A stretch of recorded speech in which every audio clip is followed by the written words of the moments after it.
What's going on, everybody? Welcome back to the Custom Night Vision YouTube channel. Yes, that is still where I work. On today's installment or episode or whatever, we're going to do a little bit deeper dive, specifically on the Raid XE.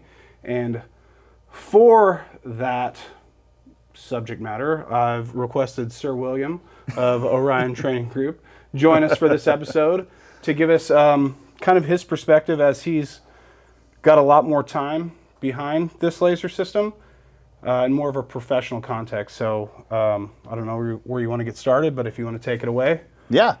So we've run on the work side, not the play side, we've run quite a few lasers, obviously from the brick PECs to the PEC 15 to the UHPs to the Ingalls to the Malls to whatever is late and great that everyone says you have to have. And I've landed on the XE 10 and the XE 18. They work amazing for me on the work side and on the performance side. And hopefully in this video we can kind of dive in and show you how it can be beneficial to you.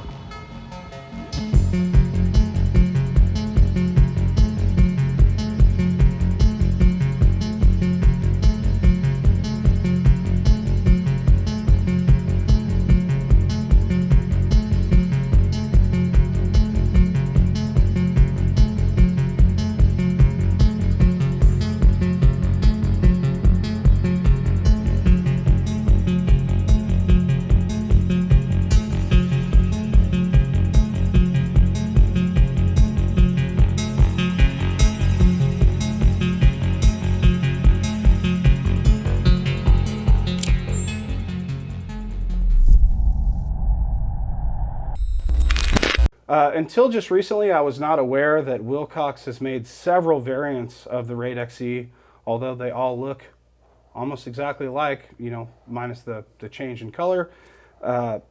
They've made specific variants for .gov, contract requirement stuff, all the way down to different requirements for retail vendors in the civilian commercial space. He kind of gave me a little bit of information to make me aware of this, but it's still pretty data heavy, so I'm going to let him tell us a little bit more about the different variants that are out on the market and that are being sold now. Yeah, so we'll start with the .gov side. So on the .gov or the regulated laser world, which is 3B lasers, you're going to have generally two models that are in the US, and that's the XE10 series and the XE18 series generally. Now sometimes you'll notice on their YouTube videos or products coming out, their sheets change as well as their YouTube change. It just happens. Stuff evolves really quickly here. So on the XE10s, one thing you're going to notice is that the housings are metal towards the bottom. It's going to be a series of aluminum, and it looks a little bit more ruggedized than what the civilian one would be. The functionality is going to be the same. The performance is going to be the same as far as the housing, but these are required to be a little bit more robust because they're not just going on a 5.56, a 308, or a 6.5. Sometimes these are going on technical devices or intravenous type rifles or platforms that go through structure. So they want to be a little bit more robust. Some would say like a crane rated, but we don't always say that. So some of the changes aside of the housing is going to be the output. Obviously these are regulated devices, so you're going to have a 90 milliwatt visible and IR laser. And then the illuminators themselves, which are all still the VCSEL or VCSEL, however you want to pronounce it, near IR devices, are very similar. Most of the regulated devices are 36 milliwatt illumination, and that's their room power and their long throw diverging power. So the civilian model is only 4 milliwatts difference. So you're getting the same massive power and performance in the commercially available. You can go order this right now at Custom Night Vision. You can buy this and get the same power that you would get in the .gov side that's regulated, and it's kind of a pain in the butt for the consumer. That's all right here. All that witchcraft is sitting here. The only differences are your illuminating device, your aiming device, visible spectrum and IR spectrum is going to be a little bit softer, but the performance is still there, and we'll demo that later on in the video. So on the XE18 model, which again is another 3B, a regulated device, you're going to have the visible spectrum is 18 milliwatts and then 90 milliwatts for the IR spectrum. Again, that's another deviation. These are higher powered aiming devices, but the illumination and performance from the civilian market to the .gov market is going to be the same performance. And that's where all the witchcraft happens. That's where all the magic happens, is your illumination. Your aiming device is generally going to perform the same task. If it's going to blow out your tubes or not, the illumination is where all the force multipliers happen. And that's inside the .gov and directly inside the straight to your house lasers. I don't mean to derail you, but derail me. I just, while I was listening to him, I realized that if you've been following this channel for a while, you know we've done several laser comparisons where we put a bunch of the readily available as well as the restricted lasers side by side to do a shootout, essentially, to really show the consumer what these things look like behind night vision. One of the things I didn't mention when we kind of highlighted the Raid was all the laser emitters are slaved together, sans the visible laser pointer. Is it still slaved? I know we'll go back and edit that. That's actually the short throw room illuminator for structure work. That's why it's dedicated by itself, because it's a 40-degree field of view.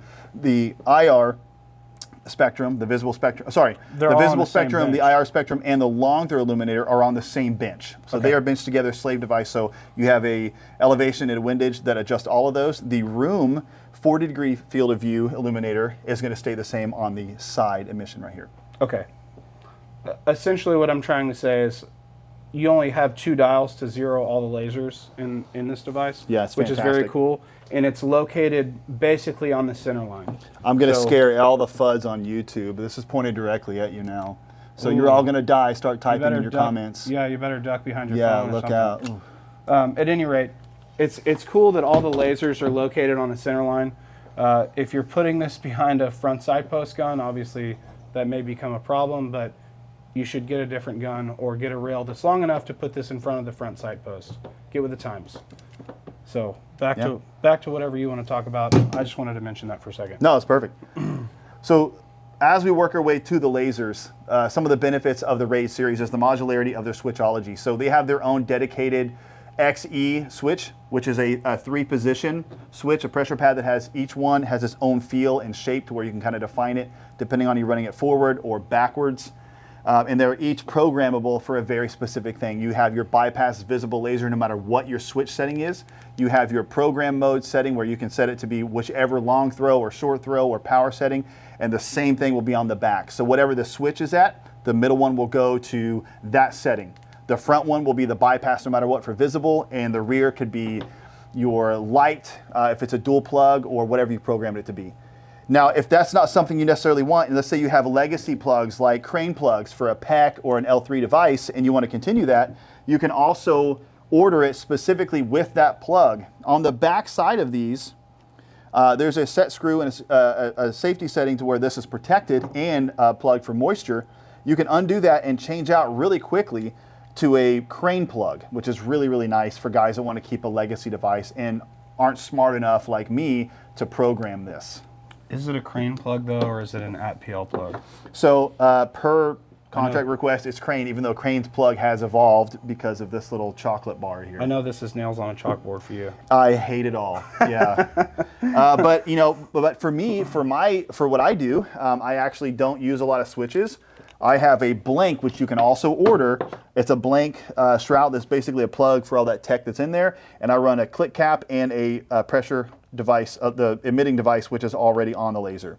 I just press that launch pad and I'm done. I have something similar on my personal XE, but it's actually a different connection type that we're not going to talk about because they're not really around anymore. But Wilcox has this weird, almost Limo-esque port on the back that works with a switch very similar to this, but you know, the connectivity changes and evolves. The part that interfaces with the laser is obviously different, but I don't run pressure pads on my lasers either. This is one of my personal rifles. I do have a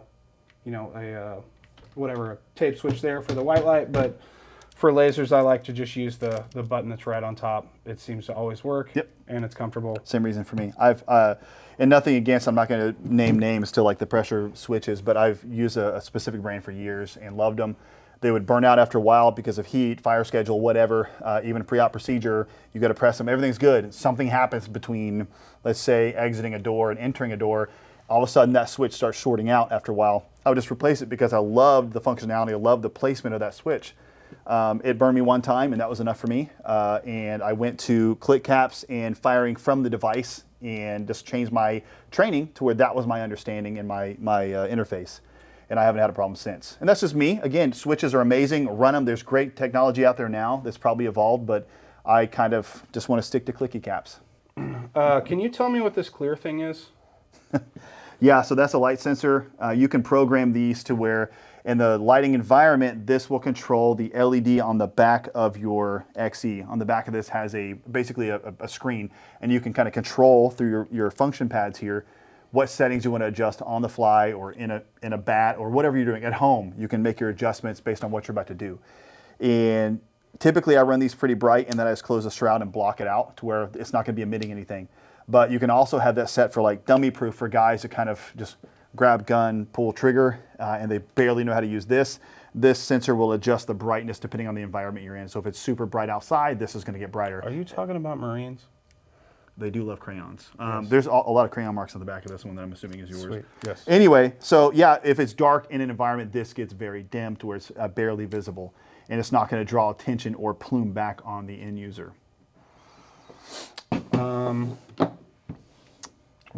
Tell me about these 3 buttons, because this always confuses me. I know these operate the menu, but don't they do other things? They do. They actually take you back in time, as long as you're at 88 miles an hour. Sick. Yeah.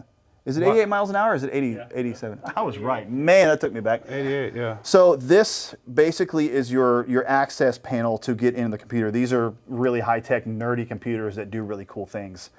You can go in here and function once you hit your command to say, I want to get in my rear window and in this menu, instead of plugging it into a device and like programming it. You go into your settings here by pressing 2 buttons. We'll talk about the functionality in just a few minutes. And you can scroll through your laser power, your output that you're going to do for visible or IR, whichever setting you're switched to. You can change that on the fly by pressure. You can make your laser brighter or dimmer.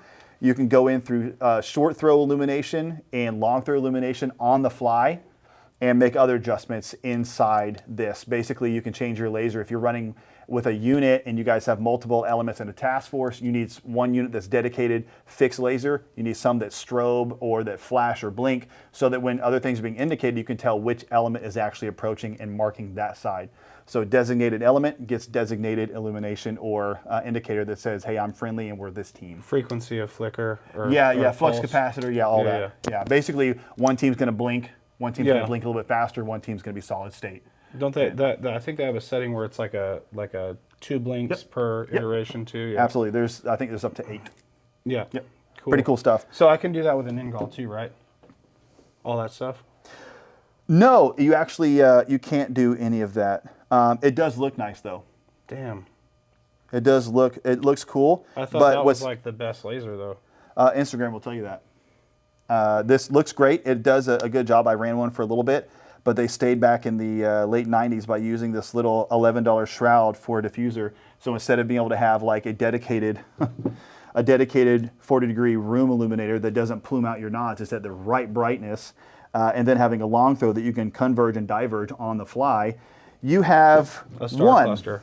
that you just put this little $11 shroud and go, now it's for interior, because it diffuses it into a Death Star of plume. But, whatever. It looks super cool. And guys are going to get really upset because they're married to this based on the era they served or what they've invested in, kind of like a suppressor. Once you buy it, you have to protect it with your life. Same thing happens with the Ingall, and that's okay. It's inferior, and we can accept that. That's the first step of progress, is admitting. I'm you a made big mistake. PEC 15 guy, man. That will continue to work. You've lost me. I will now leave. And then we have the other 11-pound devices. Yeah, dude, you could beat somebody to death with these things. Yeah. Another. Okay. Oh no, what were you gonna say? No, you've got it. No, what were you gonna say? I didn't know you were gonna You're start doing talking. it. I like it. I saw it and I spoke on it. I found this in my box, Will. What is this for? It's just a ruggedized shroud that will go. It'll replace the rubber. I use the rubber ones. I like it. I don't like the ruggedized shroud, but it depends on, again, who's using it, why they're using it, and who's required to maintain it. This is just a more ruggedized version that goes over top of this and then closes. So strength. You know what? That's it. That seems like something somebody like me would turn into a fidget spinner. And then break it off. When I'm supposed to be quiet, I'd be like doing this with it, and everybody'd be like, dude, shut up. Can you tell me a little bit about why there are 2 different illuminating emitters on this device, and a little bit about why? Tell me why. Yeah, so back in the day, we had our visible and our IR slaved together, and then we had this kind of spinning knob chub thing over here in the corner that would be long throw illumination, and if you're lucky you had one that would still converge and diverge a little bit, and then you could put your diffuser on that would help you in the structure if you knew that wasn't just a protective cover. It was actually something that was taking that high intensity laser and actually diffusing it into a wider field of view so that you could illuminate a portion of the structure with all this starburst. It's kind of like Interstellar back in the day. Fingers. Yeah, this weird synth started playing and all of a sudden you're like traveling through time. Well, now Wilcox actually has, and this is really, really great. So they have the 40-degree close or short illuminator that they have on their settings, which is a 40-degree illuminator, and that's 40 degrees all the way around, and it spills into a room, and it's incredibly clear. Obviously, it's still a V-cell or a VXL, however you want to call it. It is that technology dedicated by itself to where it's never going to change. It's always going to perform exactly when summoned, and that's it. And then you have slaved on the same bench as the other two lasers, you have a long throw for longer ID or kind of punching through a barrier or limo tint or windows, whatever you kind of need to see in a nook and cranny at distance. You have a long throw illuminator that actually converges, meaning it sinks to one spot, or it diverges and you can expand it. And that's done by the end user on the backside. As you're holding it in the preferred position, which is actually 12 o'clock on the rifle, you can actually with your thumb spin that and adjust it to converge or diverge, and you get a little bit more illumination at depth, and it's really nice. So some of them are from 3 to 10 degrees of divergence, and it's pretty great. This is a really awesome feature, and they're crisp. You're not going to have any breakup or star bursting. It's just Or clear, Petri crisp. dish. Or what? Or Petri dish like you get with the... Yeah, Death these. Star. Sometimes you get that little hot spot. Looks like it, yeah, before it explodes. You dropped a little nugget of info there that I think some people need to hear. Yeah, cool. Put your laser at 12 o'clock, and preferably at the end of your gun, please. Yep. We would appreciate it. Thanks. Yeah, that'd be great. That'd be super great, thanks. Super, super tight Yeah. if you would just do that. Now, obviously, there are a lot of companies and a lot of products out there that you can put the laser in the rear. Just understand when it comes to the aiming devices, so the visible spectrum and the IR spectrum, if you're going to do that, you can capitalize on those features and there's no problem with it. If you're just using the aiming or pointing devices, the moment you use that short throw with that 40 degree, again, that is all the way around, you use that illuminator, the moment you do it, you are now holding a glow stick that is broadcasting your position. It is pluming everything, and depending on your units, it's pluming your tubes. It's just less than ideal. There's a couple companies that came out with one that's super high and connected. Again, I'm running a passive thermal on mine. But when you do that, it's just blasting your device, and you kind of lose some of those key features. Again, this is just a preference, like, hey, use it a couple times, and I've found that this is really beneficial because it's minimizing how much spill I get on my gun versus it starting back here and just giving me the death ray. As well as how much is splashing back on you. Yeah, and your tubes. And your turning eyes your face into a big target. Yeah, it's pretty tight. It's like, hey, shoot this popsicle. Yep. Guys, I want to reiterate, I know it's fun to have the stuff that says unobtainium, right? And there are some key benefits for guys that are doing a very specific task that you may not realistically have to do. You have all the freedom to do it. It just may not be in your wheelhouse at the time. This can be a pain in the butt to access, but what Wilcox did that's really awesome is they wanted to take care of the consumer in the areas that are most pertinent for everybody, and that's illumination, that's identification, that's my ability to articulate why I'm seeing what I'm seeing, who it is, and what I need to do, my actions after. For the Orion guys that have taken our night vision stuff, it would be the Lola assessment. This allows me to clearly be able to see, identify, and articulate what I may be making a decision on after the fact. That's illumination. This laser you can purchase on their website right now has all the illumination power and tech that these would have. That's the wheelhouse you need to focus on, not, hey, look what I can point up at this helicopter going over my house and look how it looks like a lightsaber. Less than ideal.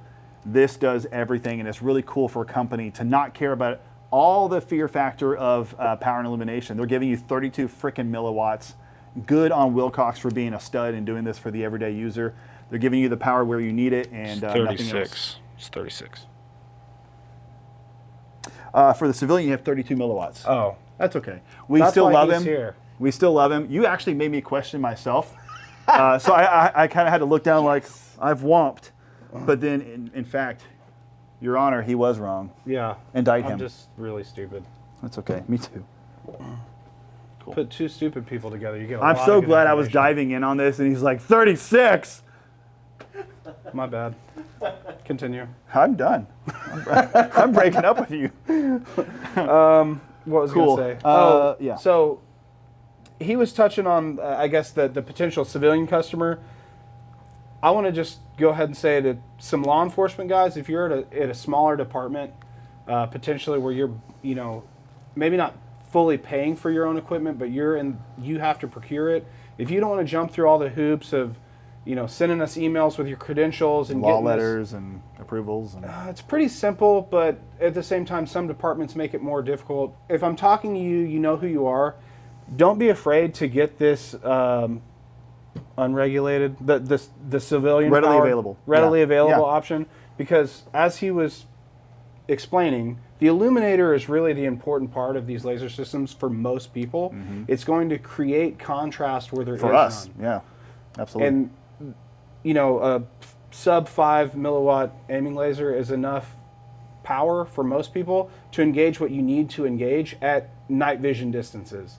I mean, unless you're using a night vision clip-on, you don't really need much more power than that to just point and shoot targets. So take my opinion with a grain of salt, but that's my position on it. If it's too much of a pain in the ass for you to go jump through the hoops to get these full power lasers, this is a very good option. If you don't believe me, we're going to do some testing in a minute, but go watch some of our other laser videos. We put both of these variants side by side with everything you see on the table and more, and really prove this point.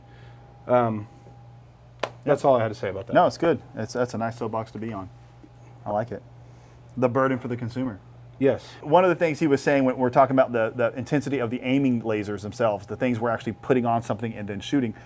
Yes, a stronger laser is gonna emit farther. I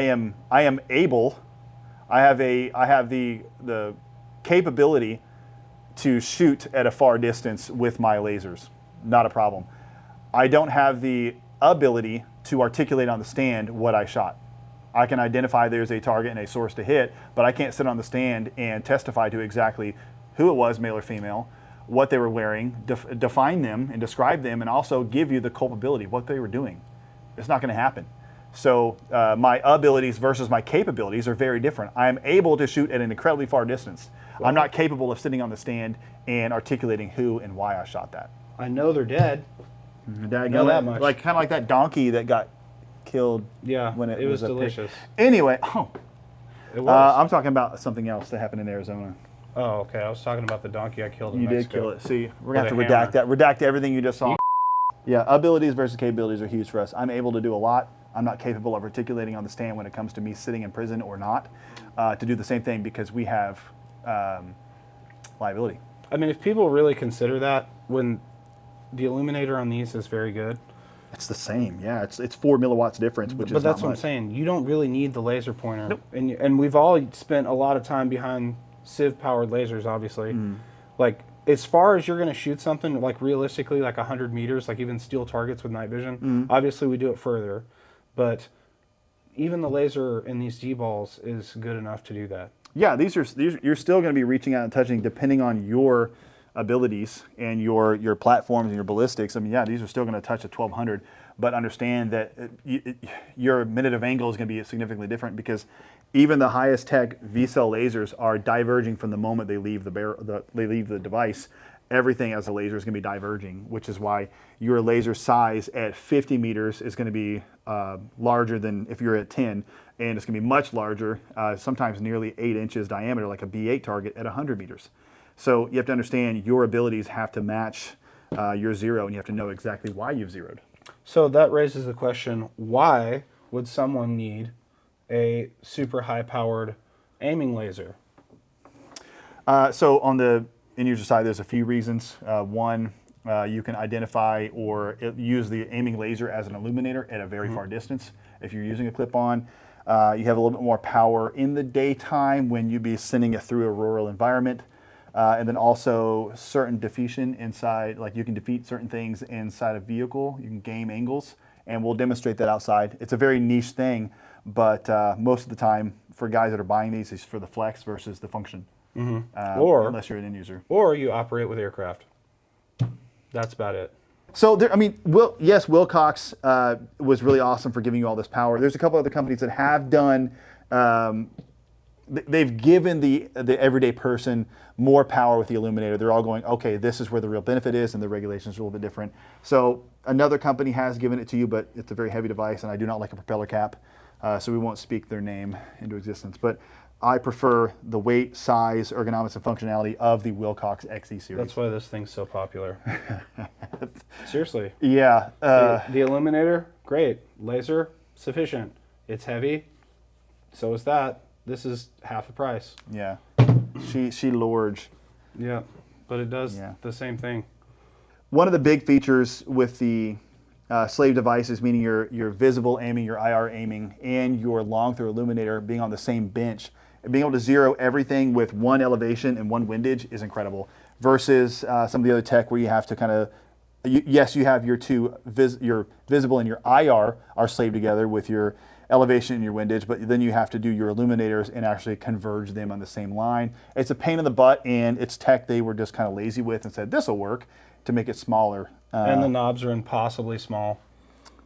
Yeah, it's kind of a pain in the butt. And also, if you were to ever press on the knobs, by the way, it actually moves your zero. Fun fact. Tight. But anyway, yeah, XE better. That's all I need to say. Yeah, much better. Big fan. Yeah, so if you're not aware, this is slightly different inside than this, but it's just way smaller. Mm-hmm. Other than that, they're almost exactly the same. Now, all the Tanadized guys on Instagram are going to be very upset. Very upset. Be mad, bro. Yeah, just keeping it real. So yeah, when you have everything kind of slaved on the same bench, it makes zeroing really easy. Again, one elevation, one windage, it's perfect. So if you prefer the converging or parallel zero, either one of those are really easy with that. I prefer a converging zero at a very specific distance. We can talk about that in another video. We have quite a few on that. If you like parallel, cool, do parallel. But this makes it very simple. You don't have to worry or question about, is my illuminator going to be way over here? The Death Star is going to be on its own while I'm kind of trying to illuminate this one room here.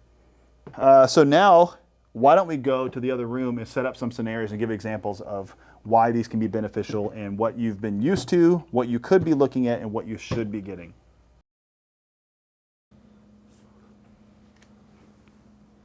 Trevor? Dude, it's not cool, dude. Where did you put my helmet? It's really, really dark in here, dude.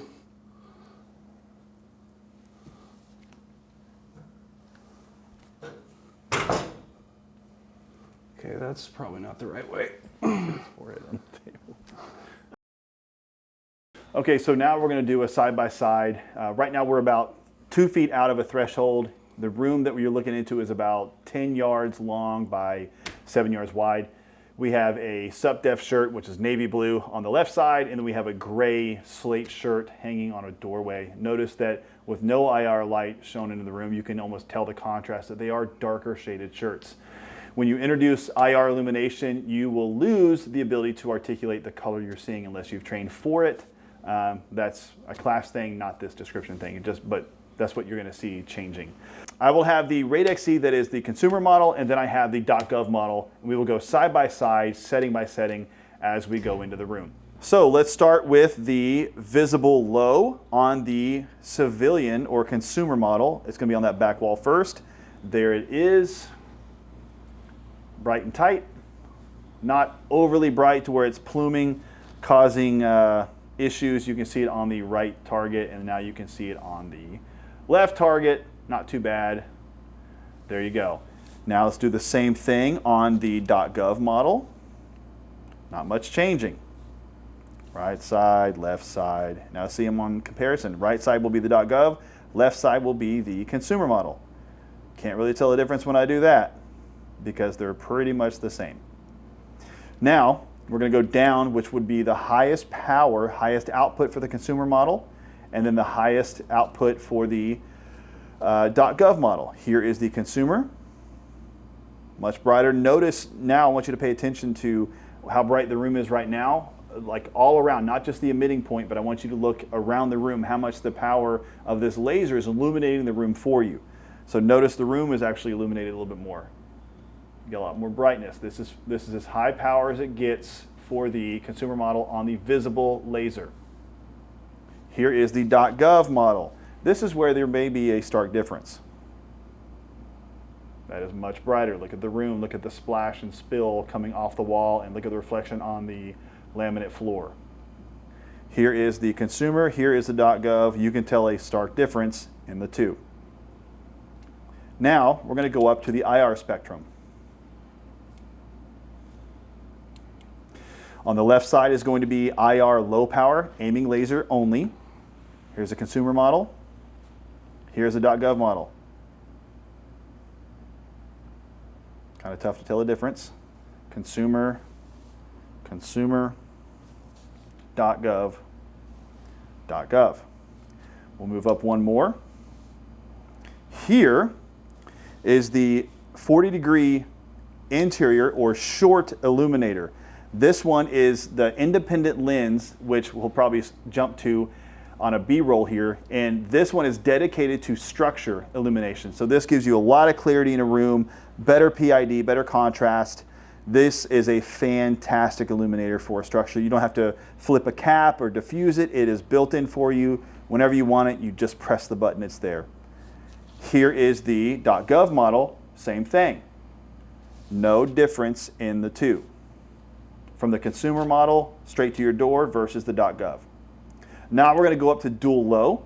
Now this I have programmed at the moment to be low power illuminator and the room diffuser or structure diffuser. This is the 40-degree in unison. So here is the consumer. Absolutely awesome. This is what we use majority of the time in a structure. Fantastic. Here is the .gov. No difference. Here's the two together.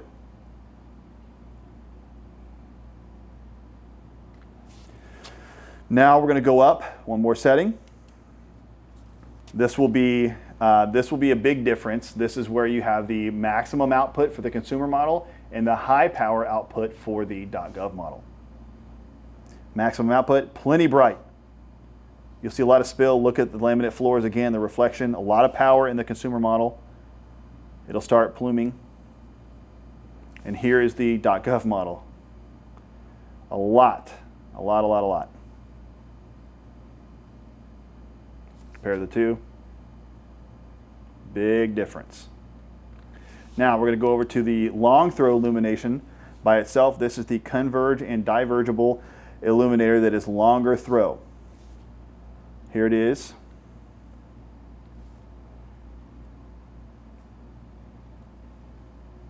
In the closer quarters, it's not going to expand enough for you to really get the benefits from it. But when you get outside, this is where this thing really sings. This is the consumer model. Here's the .gov model. This is going to be a little bit brighter, a little more intensity, but still same effect. Now this is them together. This is the consumer model, laser and long throw illuminator that can be converged or diverged. Here is the .gov model. Obviously the laser in the middle is the most intense part. The illuminator hasn't changed at all. The laser itself is brighter, but the illuminator is not. And this is not as ideal for a structure because it starts to blow out and plume and reflect off things, which is why we typically live in this wheelhouse here on both lasers. This is king in a structure. Do you think you can give us a quick rundown on how to switch back and forth from like that long throw or divergible laser to the room illuminator, the wide 40-degree illuminator? Yeah, so on the consumer model, if you are using this dual low setting, you have the 40-degree structure illuminator and you have the lower power laser. Again, this is ideal. And you don't want to change your switches or reprogram. All you have to do is press the center enter button for more than 1 or 2 seconds, and now it actually on the fly is going to change you to the long throw without changing the intensity of your illuminator. And if you ever wanted to go back, let's say you had to punch through a window, you want to see something outside in the woods or through a really, really dark corridor, you don't want to illuminate the hallway and splash the hallway, you want to punch an illuminator through a doorway, you could go to that and then quickly press the button again and then go back to your room illuminator when you're done. It's really simple. That's probably like the most valuable feature that differentiates that laser from all other ones, in my opinion. It's pretty great, man. And honestly, like I knew that was a thing, but I didn't figure out how to do it until you showed me, just for full transparency. Yeah, it's fun. And again, not a lot of people have the time or the resources to mess with a lot of them. Fortunately and unfortunately, we do a lot on both sides, and we get to mess with them, and we read manuals. So Yeah, it's fun. there's not even any videos from Wilcox about that, though. They just say that it does it, and they don't explain how to do it. Yeah, there's quite a few that's not on the data sheet or the operational manual that these things actually do. But that's for another video. Yeah. Anyway, okay, so here's a quick comparison. This is the consumer model Raid XE with the low power illuminator, the 40 degree, which is the structure illuminator, or what they call short illuminator. And then this is the NGOL next to it. And it has the old tech. Yes, it's a V-cell or VEXEL, whatever you want to call it, but it has to have a cap that diffuses that illuminator. So this is what it would look like on its own. So this is the low power and low power diverging and converging illuminator they have. And then you have to put this shroud over top of it to get it to diffuse into the room. Notice the difference in the room illumination. This is what you get with the highest end laser that L3 puts out. This is all you get. Now let's notice the immediate clarity in the consumer model Raid. Boop. It's better. It is better. Ooh. No question about it. Fight me. Anyway, so here is a comparison on what we would consider like the legacy PEC 15 with the illuminating options they provide you. This is their diffuser and their low power laser. Obviously, you may not be able to see it on video because digital doesn't always get what our analog eyes can see, but for us, it's very grainy, very starburst, very ugly. But this is what we had for a very long time, and we made it work. Not many people understood that this cap isn't just a diffuser. They just took it off and thought that's all they had. Again, this is PEC immediately compared to the readily available Raid XE with the 40 degree illuminator. Just the best. But actually, what would be fun, in just a moment, let's go to the hallway and demonstrate how this could be a benefit to throw illumination through one environment into a doorway without splashing in the room or splashing on the wall and illuminating yourself. Let's look at that real quick. Great, yeah, let's do that. Okay, so we are about 6 feet from a doorway, and in that room you'll see our lovely boys at Wave Relay in front and then Warm Fuzzy in the background. Thanks to both of them for being here. Super great. Now, you'll notice because we're away from that threshold, if I was to use my 40 degree illuminator, yes, I can get away with it, it's fine. It all depends on what you're doing in the structure, blah, blah, blah. If I turn my illuminator on and my laser, you'll see that I'm backlighting, I'm splashing here on this wall, and it's actually spilling back to me. Yes, I'm getting a lot of information in the room, it's fantastic, but it also is broadcasting. So depending on what .gov or what you happen to be doing with someone else, maybe the spookier boys, that may matter to you. So on the fly, again, you can adjust your settings, a quick click, and throw different illumination into the room and not spill as much on yourself and still get all that info you need inside the room. And then when you're ready to kind of move on, you can press that really quickly and go back to your room illuminator or your structure illuminator on the fly. No programming, just quick buttons you can bypass. It's pretty sweet. And as a reminder, this is the consumer model. It has all this power built in. Pretty rad. So perspective, maybe on a B-roll, we can give perspective of what the normal person would be seeing right now without the superpower of night vision. You can't see anything. This is the low power consumer Raid XE. So this is low power aiming laser with the 40 degree or short illuminator. It is awesome. There's no secrets, there's no mystery, there's no confusion. You can see everything with clarity, contrast, sharpness. It's all there. This is right out of the box to your door. Looks like you turn the lights on. Yeah, it's, I mean, you see, not that I always condone it, but if you drive under nods and you have this, it's pretty awesome. There's no confusion. It's rad. But anyway, yeah, so this is a massive superpower that you can just purchase and have at your beck and call. And here is the long throw. Again, a hot spot. Still, if you look at, I want you to look at the walls, look at the laminate flooring, how it's duplicating and spilling. Like there's still plenty of power, tons of power in this device that is just kind of for you. Like that's probably. So this is probably enough for most people, huh? Yeah, especially since this is the main setting we're using in structure or around a rural environment. This is all I'm going to go to. And between the .gov model and this one, they're identical in this setting. The only time I would go to the higher power is if I have to really send something at an extreme distance, and for some reason I need the high power laser, which isn't often. This is 9 times out of 10 what I'm using, and it's incredible. You're encountering this could be a security camera, illuminator, or someone else or something else that is between you and the source you're trying to, or the person you're trying to identify. This is considered a photonic barrier, which is a scary word for some people. It's just a way of saying light defeating light. You can't see any farther past it because it's blocking you with your vision. And let's say we're using the 40 degree, which isn't quite enough to really ID what that is or see the hands or anything. So that source is still brighter than what we have. We just switch really quick to the long throw, and now we can clearly identify what that person is or what they have on their hands. It punches through that. It almost defeats it completely. Now that's not a problem. We don't even notice this over here anymore. This is now our source, where now we don't know what that is. Even with our room spill, we can't get it. Okay, so just to speak to what we're talking about here. So on the left side is going to be the consumer model. On the right side is the .gov model. This is the setting, again, that at least for me and some of us, this is what we're using the most. This is amazing. Everything I need. This is the consumer model. Here's my model. There is no difference in the two. You'll notice when I turn them on and off, all you notice is the strobe when it comes on. They are the same. This is the wheelhouse I operate in. It's the same power that you would have is the same power that I have. They are the same. And that's what's so cool, and we're so thankful Wilcox did this for the everyday person, because it gives you the same power and advantages to capitalize on the night vision that we would have. It's the same. So good on them for doing it. Okay, so now we're outside. We're going to give a couple comparisons with different environments on the key features with the consumer and the .gov Raid XE. Okay, so here's just the IR aiming laser for the consumer model. Here's the IR laser for the .gov model. Again, they're the same outside. Now, some benefits here. Obviously, yes, we can put this where we're looking and perform the task. But let's say we want to look in here and get some more contrast or depth. Pay attention to all the backlighting we have right now on this tree line and how short of a distance we can see into it.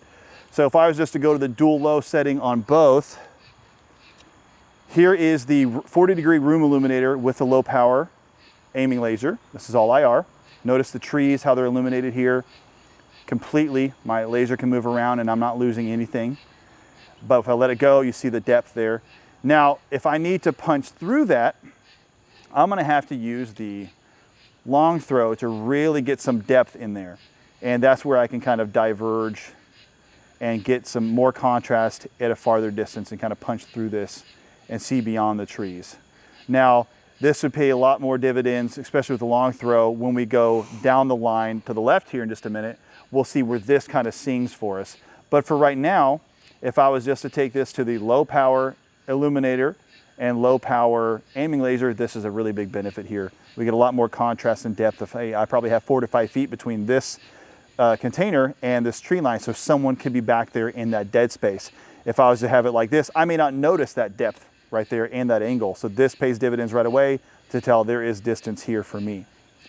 Now, if we go here to the left and down the line, this is going to be the same laser, the low power illuminator and low power aiming laser. You'll notice that we really don't get a lot of benefits with that 40 degree short illuminator right now. You see it kind of splashing off the trees, but we don't get any depth down here where this bench is, nor do we really know by contrast how much space is between this dead space wall and this bench. So this could be a kind of a hiding spot. So what I would do again is go to that long throw, and now I can really punch out there and see what I may be looking at here. I get a little bit more depth. I can punch through these trees. I can punch through right here and see everything I need. This gives us a lot more depth. And now here will be a comparison of the same settings on the full power model. So this is the full power laser. You see it's a little bit more intense of a initial beam. So let me set this up here. This is the low power and room illuminator on the commercial model. Here is the same setting with the .gov laser. Again, almost identical, right? We cannot tell the difference.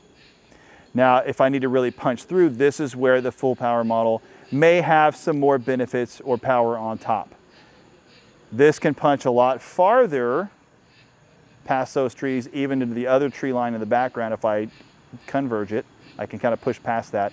But again, it comes down to how clear your tubes are to really be able to make out what you're seeing. Big benefit though, you can tell a little bit more power in the full power model. Hey, weren't you saying something about you can use those high power lasers to see through limo tent or something about that? You were explaining it to me. I already forgot. I'm sorry. Yeah, so there's some benefits if someone does have limo tent and for some reason you're a nosy neighbor or someone on the other side that wants to see in a vehicle that may have, that may have darker tint. You can switch to the high power setting or the highest power setting you have on your device and go to the long throw illuminator and converge it to the tightest angle. Here is the commercially available model. If I do this and I just simply converge it, I can now punch it into a pillar and now see into the car. If you'll notice, there's the passenger side A pillar right there, and then there's the B pillar on the other side. And I can see into this truck with no problem. This is the commercially available model that'll punch through limo tent. And including that vehicle back there that has very strong tint, it punches right through. There's a seatbelt column back seat, C pillar on that model of the Suburban, and then there's the second window. So that is just with a consumer model. Here is the .gov model with the same settings. I have converged the laser. There's the A pillar, B pillar, back window, .gov vehicle back there. All that tint is now defeated. So I can tell how many times the car is occupied, what may be in their hands, what type of driver we have, passengers, and where everyone's positioned without giving away our position. This can be done through your advanced team, your forward team, surveillance, or you guys on approach, or if you're just a really creepy, nosy neighbor, you've got all this power in your hands. Shout out to the nosy neighbors. Well, we hope this has been illuminating. That's the second time I've used that joke. I'm not sorry for it. I'm sure we answered a bunch of questions that you didn't know you had about the Raid XE. I've learned a lot. I would like to personally thank you for coming on our channel and Happy to, man. sharing this information with people. It's been great. It's fun. Yeah, as always, get down in the comments section, start a fight, like the videos, obviously, and please subscribe to our channel. It really affords us the ability to make more cool videos like this. Do you have anything else you want to say? I'm good. No? Yeah. Cool. Repent and turn to Christ. Yeah, thanks for watching. See you on the next one. Oh, a big feature here. Let's see how many fit in my butt. You're fine if you do it, but don't do it. Yeah. Don't use could any of that. potentially be Literally don't use that because you're liable.